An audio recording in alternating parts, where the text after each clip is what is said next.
നമ്മുടെ മഹാപുരോഹിതനായിരിക്കുന്ന യേശുക്രിസ്തുവിൻ്റെ വയൽ പ്രദേശത്ത് അധ്വാനിക്കുന്ന വൈദികർക്ക് വേണ്ടി അൽമായ സഹോദരങ്ങളോട് 3 കാര്യങ്ങൾ. ഒരു പുരോഹിതൻ ദൈവത്തിൻ്റെ ശുശ്രൂഷകനാണ്. പുരമെന്നാൽ സ്വർഗം എന്നാണ്. ഹിതം എന്നാൽ ഇഷ്ടം എന്നാണ്. സ്വർഗത്തിൻ്റെ ഇഷ്ടം ഭൂമിയിൽ ചെയ്യുന്നവനാണ് പുരോഹിതൻ. മാത്രമല്ല, മലാഖി പ്രവചനത്തിൽ പറയുന്നു, പുരോഹിതൻ സൈന്യങ്ങളുടെ യഹോവയുടെ ദൂതൻ എന്നാണ്. വെളിപ്പാട് പുസ്തകത്തിൽ 7 സഭകൾക്ക് ദൂതെഴുതുമ്പോൾ സഭയുടെ ദൂതന് എഴുതുക എന്നാണ് പറഞ്ഞിരിക്കുന്നത്. ഒരു പുരോഹിതൻ ദൈവത്തിന് വേണ്ടി മനുഷ്യരുടെ ഇടയിൽ നിൽക്കുന്ന ദൈവത്തിൻ്റെ പ്രതിനിധിയാണ്. പുറപ്പാട് പുസ്തകം 23-ാം അധ്യായം 20-21 വാക്യങ്ങളിൽ പറയുന്നു, ഇതാ വഴിയിൽ നിന്നെ കാക്കേണ്ടതിനും ഞാൻ നിയമിച്ചിരിക്കുന്ന സ്ഥലത്തേക്ക് നിന്നെ കൊണ്ടുപോകേണ്ടതിനും ഞാൻ ഒരു ദൂതനെ നിന്റെ മുമ്പിൽ അയക്കുന്നു. നീ അവനെ ശ്രദ്ധിച്ച് അവൻ്റെ വാക്ക് കേൾക്കണം. അവനോട് വിഘടിക്കരുത്. അവൻ നിങ്ങളുടെ അതിക്രമങ്ങളെ ക്ഷമിക്കയില്ല. എൻ്റെ നാമം അവനിൽ ഉണ്ട്. പ്രിയ അൽമായ സഹോദരങ്ങളെ, നിത്യതയിലേക്ക് എത്തും വരെ നമ്മെ കാക്കുവാൻ വേണ്ടി ദൈവം നിയമിച്ചിരിക്കുന്ന ദൂതന്മാരാണ് വൈദികർ എന്ന് പറയുന്നത്. അവരോട് നിങ്ങൾ ഒരിക്കലും വിഘടിക്കരുതെന്ന് ദൈവത്തിൻ്റെ വചനം നമ്മെ പഠിപ്പിക്കുന്നു. കാരണം സർവശക്തനായിരിക്കുന്ന ദൈവത്തിൻ്റെ നാമം ആ ദൈവത്തിൻ്റെ ദൂതനിൽ അല്ലെങ്കിൽ വൈദികനിൽ ഉണ്ട്. പ്രിയ സഹോദരങ്ങളോട് 3 കാര്യങ്ങൾ ഞാൻ ദൈവവചനത്തിൽ നിന്ന് ഓർമ്മിപ്പിക്കുകയാണ്. 1,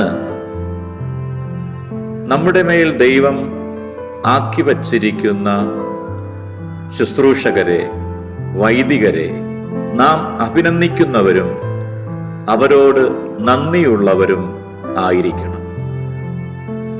1 തെസ്സലോനിക്യ ലേഖനം 5-ാം അധ്യായത്തിൻ്റെ 12-13 വാക്യങ്ങൾ പറയുന്നു, സഹോദരന്മാരെ, നിങ്ങളുടെ ഇടയിൽ അധ്വാനിക്കുകയും കർത്താവിൽ നിങ്ങളെ ഭരിക്കുകയും പ്രബോധിപ്പിക്കുകയും ചെയ്യുന്നവരെ അറിഞ്ഞ് അവരുടെ വേല നിമിത്തം ഏറ്റവും സ്നേഹത്തോടെ വിചാരിക്കണം.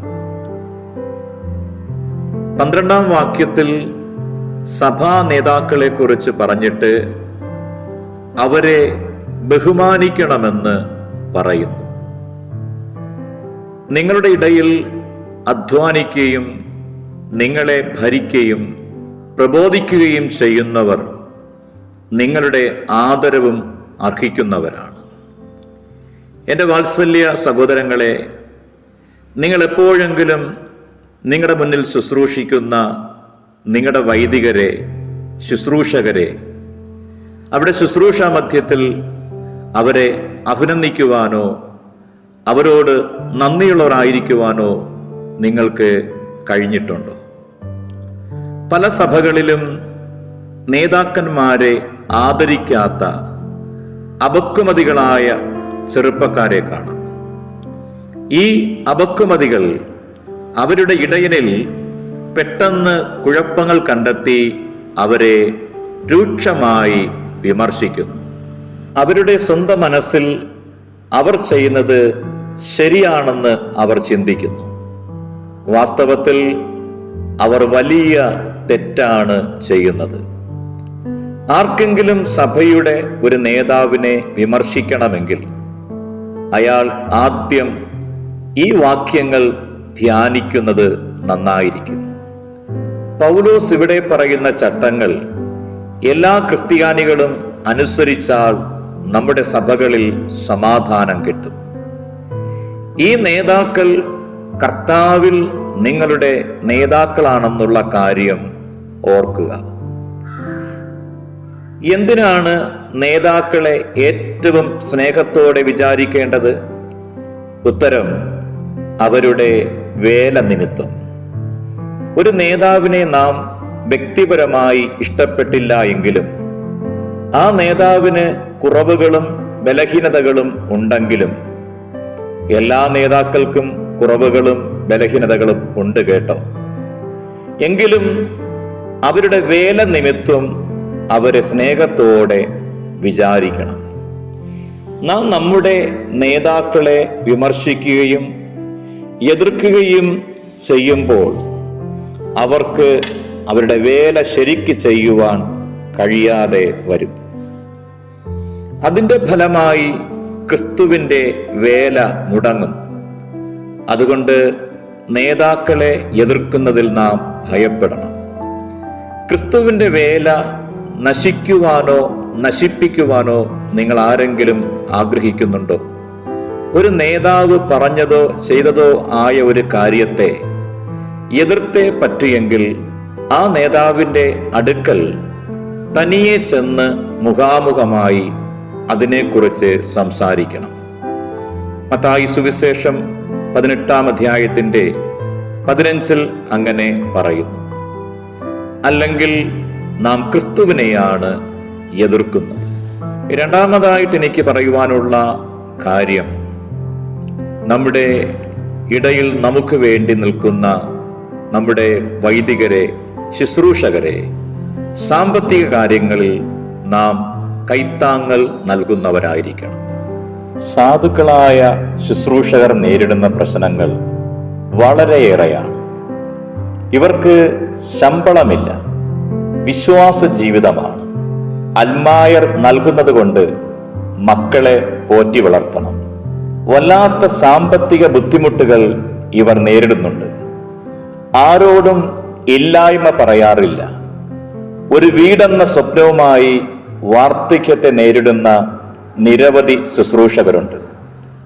1 തീമത്തിയോസ് 5-ാം അധ്യായം അതിൻ്റെ 17-18 വാക്യങ്ങളിൽ പറയുന്നു, നന്നായി ഭരിക്കുന്ന മൂപ്പന്മാരെ, പ്രത്യേകം വചനത്തിലും ഉപദേശത്തിലും അധ്വാനിക്കുന്നവരെ തന്നെ ഇരട്ടി മാനത്തിന് യോഗ്യരായി എണ്ണുക. മെതിക്കുന്ന കാളയ്ക്ക് മുഖക്കൊട്ട കെട്ടരുത്. സഭയിലെ മൂപ്പന്മാരെ മേൽനോട്ടം വഹിക്കുന്നതും പണം കൊടുക്കുന്നതും തീമത്തിയോസിന്റെ ഉത്തരവാദിത്വമായിരുന്നു. തങ്ങളുടെ ജോലി ഭംഗിയായി നിവർത്തിക്കുന്ന മൂപ്പന്മാർ അഥവാ ശുശ്രൂഷകർ ഇരട്ടി മാനത്തിന് അർഹരാണ്. അവർ തങ്ങളുടെ ജോലിയിൽ പ്രശംസിക്കപ്പെടുന്നതിനും അതിനൊരു വേതനം വാങ്ങുന്നതിനും അവർ യോഗ്യരാണ്. സഭയിലെ ശുശ്രൂഷകന്മാർ തങ്ങളുടെ ജോലിക്ക് മതിയായ വേതനത്തിന് അർഹതയുണ്ട്. ഈ കാര്യം ഊന്നി പറയുന്നതിന് പൗലോസ് ആവർത്തന പുസ്തകം 25-ാം അധ്യായം 4 നിന്നും ഉദ്ധരിക്കുന്നു. എല്ലായിനം വേലയിലും വേലക്കാരന് തൻ്റെ അധ്വാനത്തിൻ്റെ പ്രതിഫലം പണമായോ ഭക്ഷണമായോ കൊയ്ത്തിന്റെ ഭാഗമായോ ലഭിക്കുന്നു. അങ്ങനെ ശമ്പളം വാങ്ങിക്കുന്നതിന് വേലക്കാരന് അവകാശമുണ്ട്. മോശയുടെ ന്യായപ്രമാണവും അതുതന്നെ പറയുന്നു. ന്യായപ്രമാണമനുസരിച്ച് ഒരു കാളയ്ക്ക് പോലും ശമ്പളം കിട്ടും, അതായത് തീറ്റ അതിന് ലഭിക്കും. നശിച്ചു പോകുന്ന അല്ലെങ്കിൽ പുറത്തു പോകുന്ന ധാന്യം തിന്നുന്നതിന് മെതിക്കുന്ന കാളയ്ക്ക് അവകാശമുണ്ടെങ്കിൽ ഒരിക്കലും നശിക്കാത്ത ജീവന്റെ അപ്പം അഥവാ വചനം തന്നു നമ്മെ പോഷിപ്പിക്കുന്ന ഇടയനെ കരുതേണ്ടത് നമ്മുടെ കടമയല്ലേ? മെതിക്കുന്ന കാളയ്ക്ക് അതിനാൽ മുഖക്കൊട്ട കെട്ടരുത്. ഒരു കാളയ്ക്ക് അതിൻ്റെ വേലയ്ക്ക് തക്ക പ്രതിഫലം കിട്ടുമെങ്കിൽ തീർച്ചയായും മനുഷ്യർക്കും തങ്ങളുടെ അധ്വാനത്തിന് യോജിച്ച അധ്വാന ഫലം കിട്ടേണ്ടേ? അപ്പോസ്തലന്മാരും പ്രസംഗകരും ഉഴുന്നവരെ പോലെയും വിതയ്ക്കുന്നവരെ പോലെയും ആകുന്നു. 1 കൊരിന്ത്യർ ലേഖനം 9-ാം അധ്യായം 13-14 വാക്യങ്ങളിൽ പറയുന്നു, ദേവാലയ കർമ്മങ്ങൾ നടത്തുന്നവർ ദേവാലയം കൊണ്ട് ഉപജീവിക്കുന്നു എന്നാണ്. സുവിശേഷം അറിയിക്കുന്നവർ സുവിശേഷത്താൽ ഉപജീവിക്കണം എന്നും കൽപ്പിച്ചിരിക്കുന്നു. രണ്ടാമതായിട്ട് എനിക്ക് പറയുവാനുള്ളത്, എൻ്റെ വാത്സല്യ സഹോദരങ്ങളെ, ദൈവം നിങ്ങളുടെ മേൽ ആക്കി വച്ചിരിക്കുന്ന നിങ്ങളുടെ ശുശ്രൂഷകരെ സാമ്പത്തിക കാര്യങ്ങളിൽ കൈത്താങ്ങൾ നൽകുന്നവർ ആയിരിക്കണം. മൂന്നാമതായിട്ട് എനിക്ക് ഓർമ്മിപ്പിക്കാനുള്ളത്, അവരുടെ നേതൃത്വത്തിന് നാം കീഴ്പ്പെടണം എന്നുള്ളതാണ്. എബ്രായർ ലേഖനം 13-ാം വാക്യത്തിൽ പറയുന്നു, നിങ്ങളെ നടത്തുന്നവരെ അനുസരിച്ച് കീഴടങ്ങിയിരിപ്പിൻ. അവർ കണക്ക് ബോധിപ്പിക്കേണ്ടതിനാകയാൽ നിങ്ങളുടെ ആത്മാക്കൾക്ക് വേണ്ടി ജാഗരിച്ചിരിക്കുന്നു. ഇതവർ ഞരങ്ങിക്കൊണ്ടല്ല, സന്തോഷത്തോടെ ചെയ്യുവാൻ ഇടവരുത്തുവിൻ, അല്ലാഞ്ഞാൽ നിങ്ങൾക്ക് നന്നല്ല. ഇന്നത്തെ കാലത്ത് നേതാക്കന്മാരെ അനുസരിക്കുവാൻ കൂട്ടാക്കാത്ത അനേകരുണ്ട്. ഈ ആളുകൾ നേതാക്കളോട് അനാദരവ് കാണിക്കുന്നു. ചെറുപ്പക്കാർ തങ്ങളുടെ നേതാക്കളെ വിമർശിക്കുന്നു. തൻ്റെ നീതി നിഷേധിക്കപ്പെടുമ്പോഴും സഭ പിളരാതിരിക്കുവാൻ മൗനമായിരിക്കുന്ന പലരുമുണ്ട്. ആ അപമാനം കണ്ടുകൊണ്ടാണ് അവരുടെ മക്കൾ വളരുന്നത്. ശുശ്രൂഷകർ എന്നുള്ളത് പല സഭകൾക്കും ഇന്ന് ചവിട്ടി മെതിക്കുവാനുള്ള ഒരു ചവിട്ടിയാണ്. എന്നാൽ ക്രിസ്ത്യാനികളുടെ ഇടയിൽ ഈ സ്ഥിതിവിശേഷം ഉണ്ടാകരുത്. നമ്മുടെ നേതാക്കന്മാർക്ക് കുറ്റവും കുറവും കണ്ടേക്കാം, എന്നാൽ അത് നമ്മുടെ കാര്യമല്ല. നമ്മുടെ ഉത്തരവാദിത്വം അവരെ ആദരിക്കുകയും സ്നേഹിക്കുകയും അനുസരിക്കുകയുമാണ്. ദൈവം നമ്മെ നടത്തുന്നതിന് നേതാക്കന്മാരെ തന്നിട്ടുണ്ട്. തങ്ങളുടെ ആട്ടിൻകൂട്ടത്തിന്റെ ഇടയന്മാരായി എത്രമാത്രം നന്നായി പ്രവർത്തിച്ചു എന്നതിൻ്റെ ഒരു കണക്ക് അവർ ദൈവത്തിന് നൽകേണ്ടതുണ്ട്. നാം അവരെ അനുസരിക്കാതിരിക്കുകയും അവർക്കെതിരെ മത്സരിക്കുകയും ചെയ്താൽ അവർ നമ്മെക്കുറിച്ചുള്ള കണക്ക് ക്രിസ്തുവിന് നൽകുമ്പോൾ നാം അത്യന്തം ദുഃഖിക്കേണ്ടി വരും. അവർക്ക് നമ്മുടെ അനുസരണക്കേട് നിമിത്തം ദുഃഖമുണ്ടായാൽ നാമും ക്രിസ്തുവിന്റെ മുൻപാകെ നിൽക്കുമ്പോൾ ദുഃഖിക്കേണ്ടതായി വരും.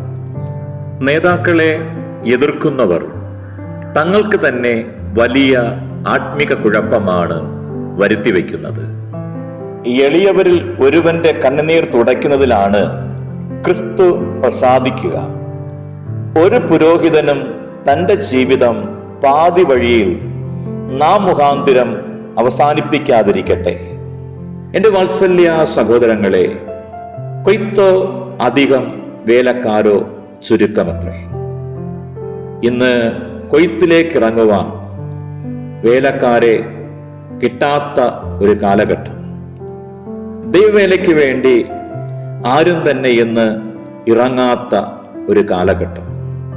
അതിന് കാരണം ഇന്ന് കർത്താവിൻ്റെ വേലയിൽ അധ്വാനിക്കുന്ന പ്രിയപ്പെട്ടവർ അനുഭവിക്കുന്ന മാനസികമായിരിക്കുന്ന സംഘർഷങ്ങളും കഠിനമായിരിക്കുന്ന സാമ്പത്തിക പ്രതിസന്ധികളുമാണ് അതിനുള്ള കാരണം. അതുകൊണ്ട് 3 കാര്യങ്ങൾ നിങ്ങളുടെ അറിവിലേക്കായിട്ട് ഞാൻ ഓർമ്മിപ്പിക്കുകയാണ്. 1, നമ്മുടെ ഇടയിൽ അധ്വാനിക്കുന്ന നമ്മുടെ വൈദികരെ അവരുടെ വേല നിമിത്തം സ്നേഹിക്കുകയും അവരെ ശുശ്രൂഷകളിൽ അഭിനന്ദിക്കുകയും അവരോട് നന്ദിയുള്ളവരും ആയിരിക്കണം. രണ്ടാമതായി ഞാൻ ഓർമ്മിപ്പിച്ചത്, സാമ്പത്തിക കാര്യങ്ങളിൽ അവർക്ക് നാം കൈത്താങ്ങൾ നൽകുന്നവർ ആയിരിക്കണം. മൂന്നാമതായി പറഞ്ഞത്, അവരുടെ നേതൃത്വത്തിന് നാം കീഴ്പ്പെട്ടിരിക്കണം എന്നുള്ളവരായിരിക്കണം. ഈ 3 ചിന്തകൾ, 3 കാര്യങ്ങൾ നാം അനുസരിക്കുകയും ഏറ്റെടുക്കുകയും ചെയ്യുമ്പോൾ അത് മുഖാന്തരം നമ്മുടെ ഇടയിൽ അധ്വാനിക്കുന്ന നമ്മുടെ വൈദികർക്ക്, ശുശ്രൂഷകർക്ക് അത് വളരെ അനുഗ്രഹവും സഹായവും അതുമുഖാന്തരം നിങ്ങളും നിങ്ങളുടെ കുടുംബവും ദൈവത്താൽ അനുഗ്രഹിക്കപ്പെടുവാൻ, നമ്മുടെ സഭകളിൽ സമാധാനം കൊണ്ട് നിറയപ്പെടുവാൻ ഇടയായിത്തീരും. എല്ലാ പ്രിയപ്പെട്ടവരെയും അൽമായി സഹോദരങ്ങളെയും സർവശക്തനായ ദൈവം ഇതിനായി സഹായിക്കട്ടെ. എല്ലാവരെയും ദൈവം സമൃദ്ധിയായും അനുഗ്രഹിക്കുമാറാകട്ടെ. ആമേൻ.